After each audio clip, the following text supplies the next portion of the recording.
Aujourd'hui dans l'histoire avec vous, Franck Ferrand. Dites-nous à quel 30 mai, mon cher Franck, bonjour, vous avez posé votre machine à remonter le temps. Le 30 mai 1431, voilà une date. Nous sommes sur la place du Vieux Marché à Rouen. Le bûcher attend la pucelle d'Orléans qui a appris le matin même qu'elle allait être brûlée vive.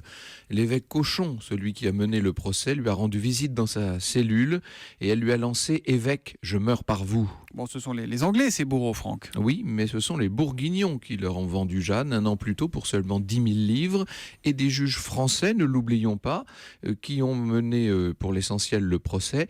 Jeanne a été jugée pour hérésie et sorcellerie, moyen de discréditer le roi Charles VII qui dès lors aurait dû son sacre à une sorcière. Le procès était une formalité, elle était condamnée d'avance donc. Peut-être, mais elle leur a quand même donné du fil à retordre. Jeanne s'est montrée très habile dans sa défense avec des réponses extraordinaires.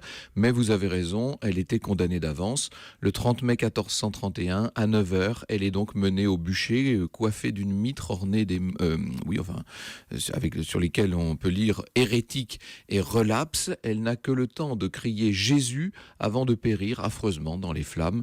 Ses cendres ensuite seront dispersées dans la Seine. Vous savez que 500 ans plus tard, elle sera canonisée par l'Église. On a peut-être retrouvé une de ses reliques récemment, d'ailleurs, tout un débat là-dessus. Son anneau, nous en avons parlé ici, c'est le Puy du Fou qu'il a acquis au prix d'une de ces polémiques dont nous autres Français avons le secret. Les Anglais, une fois de plus, ont eu là-dessus le dernier mot, mais enfin ça, c'est une autre histoire. Il est vrai ou il est faux, cet anneau? Je suis convaincu qu'il est vrai. On a vous êtes mille raisons convaincu de qu'il le est penser. vrai. Oui. Bon, l'histoire, on la retrouve avec vous tout à l'heure à 14h sur Europe 1. Vous nous parlerez de quoi? Nous évoquerons justement le sort de la dernière épouse du terrible roi d'Angleterre, Henri VIII. Un fort prisme anglais en ce moment chez Franck Ferrand, qu'on retrouve tout à l'heure au cœur de l'histoire.